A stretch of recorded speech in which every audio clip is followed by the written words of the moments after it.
I used to consistently sabotage myself on live markets, and I was definitely in your shoes, regardless of how you view my lifestyle, regardless of how you view my trading, okay?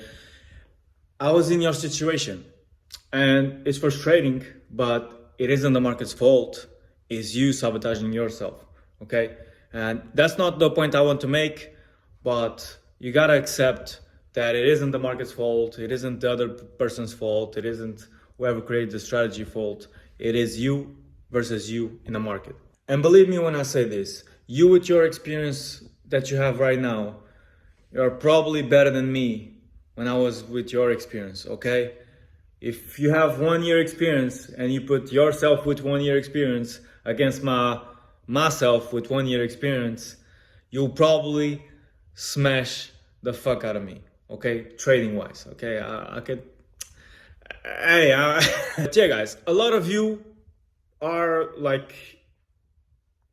so far ahead in your journey with your current experience than when I had the same experience. Okay, the way you stop sabotaging yourself and your trading is you start to trade like it's backtesting. And before you click off the video, really think about it. How do you trade when you're in backtesting? I mean, you trade like you don't care because it's backtesting, right? You're just playing the candles, going through the days fast, and your approach to it is super nonchalant and just trying to play out a strategy, because in backtesting there's no psychology involved, right? And you trade like a robot, you trade without emotions, and that's the approach you want to have when trading live markets. The thing is when it comes to live markets, it's real money, correct? But let's say you have a position, okay? You have a position in the market. On live markets, you kind of question it, okay? But on backtesting, you would take it. You would take it immediately, because whether it isn't a high class setup, maybe it's a B class setup, but you would take it because in backtesting, you don't really care that much. It is confident enough.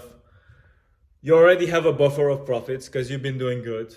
And if it is a loss, it's a loss and you don't care. And you know that you scroll past another few days and you'll be profitable again. Because in backtesting, you can just think in the long run because the days just go by. So in order to take out that fear of placing a trade, you just have to remind you, would I do this in backtesting? And I know it sounds simple, but really try to do that exercise when placing a trade. I mean, I've done it and I'm still seeing great results from it, okay? I'm still evolving throughout the time. And more, I'm playing more risky trades because I just want to replicate my results that I do in backtesting, okay? In backtesting, I have a full year of backtesting, but I have 110%, okay? Have I done 110R in live markets in a single year? No. Okay, so I'm not at that level yet. I don't trade emotionlessly. So I'm consistently evolving, okay? I didn't become a master and just stopped, okay? I continuously backtest. That's not to say I'm unprofitable, but that's just to say I'm still sharpening my skill. I'm still trying to become better. I'm not the best of the world, so there's no point in chilling out and just stop. And I speak on fearfulness because that's what I went through, okay? If you're just the nonchalant type that you take everything you see and your problem is discipline and patience and all that, I mean, I can help you, but I'm just speaking on experience. I'm speaking to the people that are seeing the trades, that are seeing the setups play out, and they're having doubts.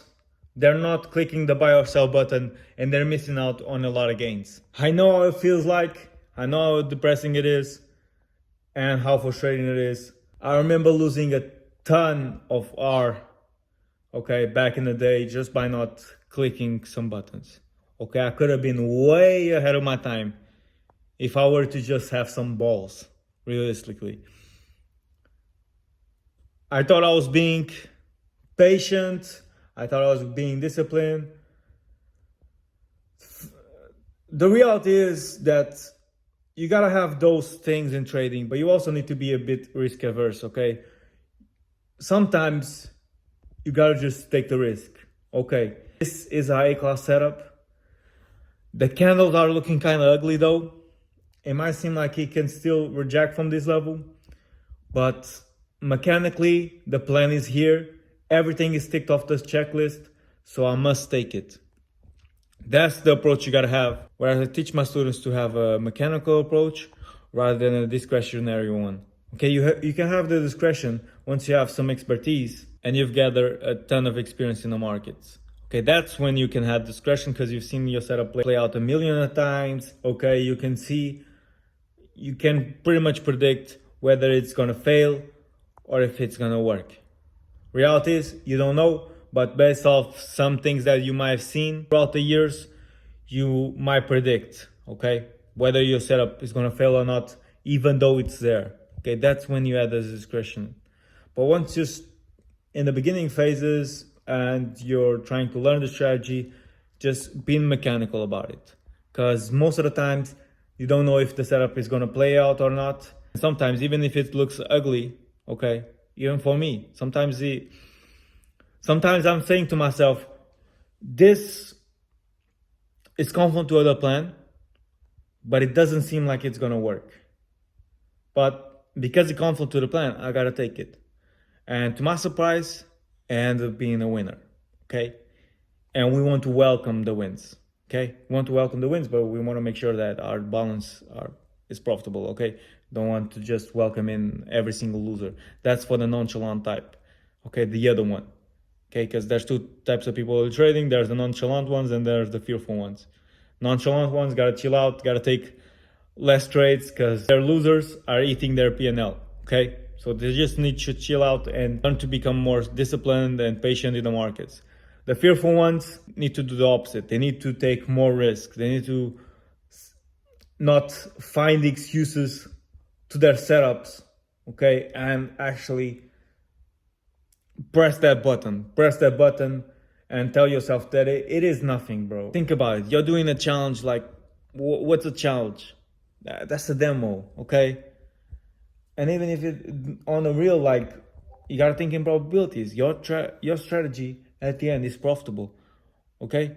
And think like you would in backtesting.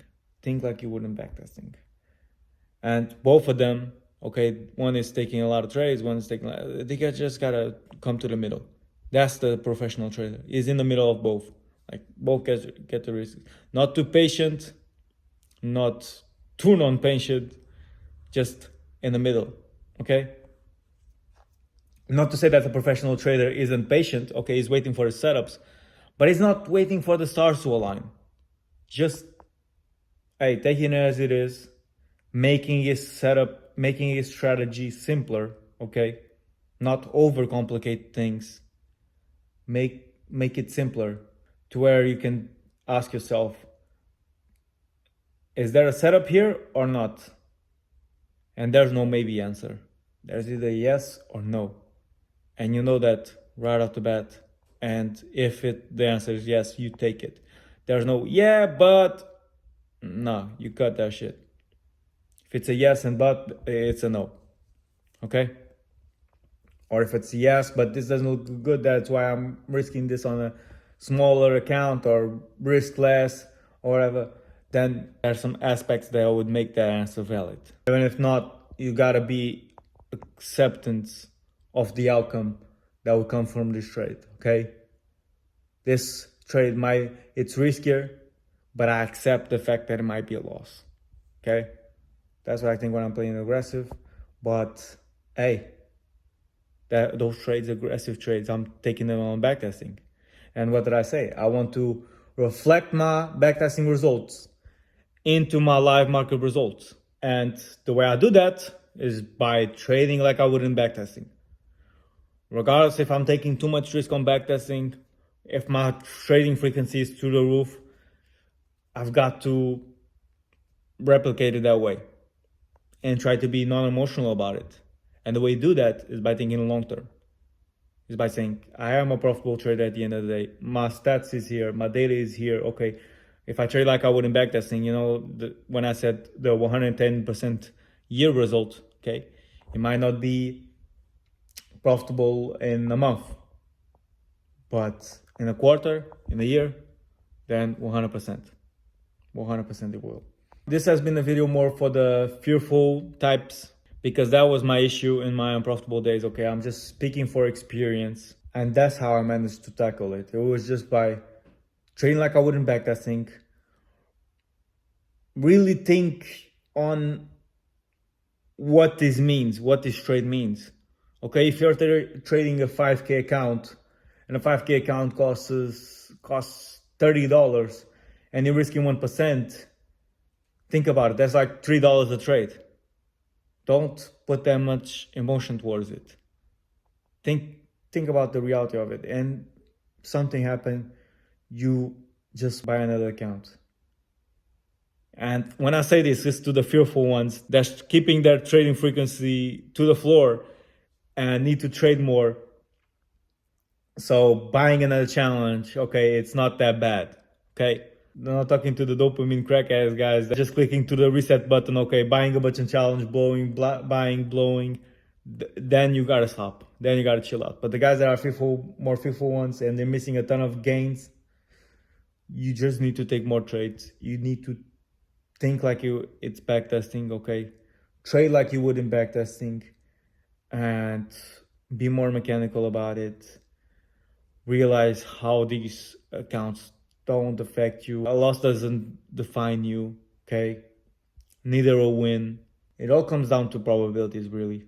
Okay, if you got the data or not to prove it, and you just follow it. Okay, you just follow it and be more risk averse, bro. Still choose these setups wisely, okay?